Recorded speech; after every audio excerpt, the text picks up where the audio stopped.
So I'm here with Mrs. Martin on our second video, and we are doing my debrief.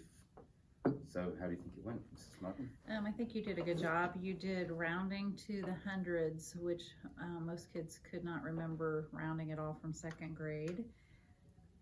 So that was nice to watch. And then do I go over this stuff then? Yeah, we're Okay. just following the, so we're going, might as well follow exactly from the criteria. So on our standard one, the learner development, which was, if we go through the guided question, does the candidate use knowledge about the student's growth and development to design and implement appropriate and challenging learning experiences? Does the candidate use strategies that meet students' cognitive, linguistic, social, emotional, and physical needs? Okay, so what Pip did, he did a whole group lesson with rounding, and then had the kids do whiteboards with what we struggled with the day before. So we give exit tickets after every lesson, and then we look at those exit tickets, figure out what we have to review the next morning for math. So he did that, and then he did the whole group lesson. Then he did some partner sharing with that. He realized a couple kids after doing the problem set were struggling still, so he pulled them back and worked in a couple small groups and also one-on-one with a couple kids. He had great pace within his lesson. When he realized they could not round, he slowed the lesson down, which was great to see. That was all of criteria 1. Okay, so the next standard was the candidate uses, the next one is learning differences. Excuse me.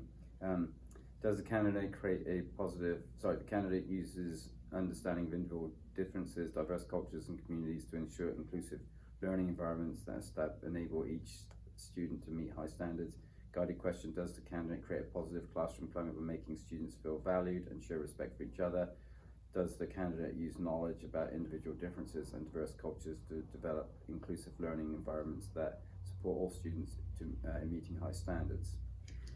I feel like we've set up a really positive environment in this classroom. We have something in our school with the 5 houses, so it's almost like Harry Potter thing, but we're divided into 5 houses within our room, but we're one family. So the kids work great together. If they struggle at all, they're very encouraging. There's no put downs or anything in the classroom, and we draw sticks in order to call on kids. And even if the kids don't know the answer, we've made it where they can feel safe in here to try to do it, whether they try it on the smart board or if they need help from a friend. It's very positive.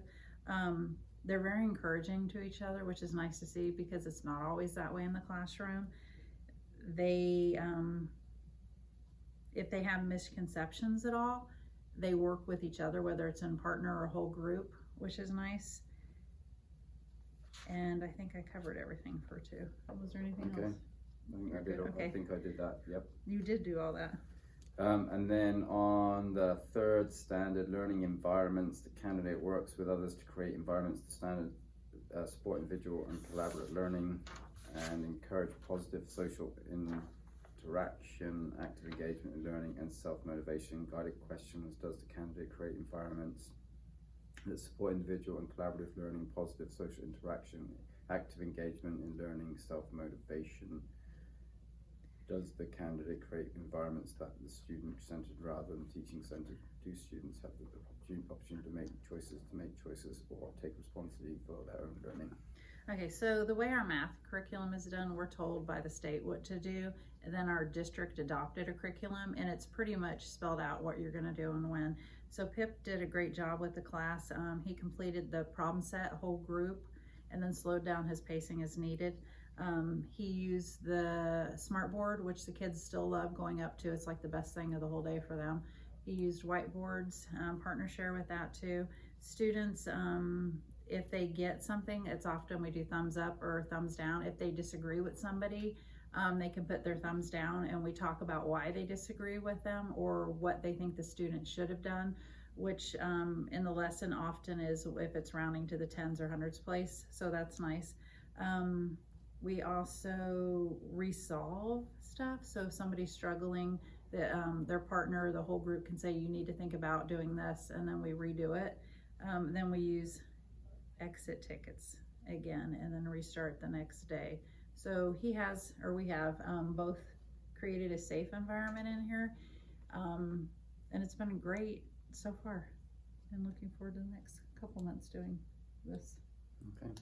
So it Anything will else? work, okay? Yeah, he did Happy a great job. And the kids love him being in here too and working with him in small group and one-on-one. All right, thank you very much. You're welcome very much.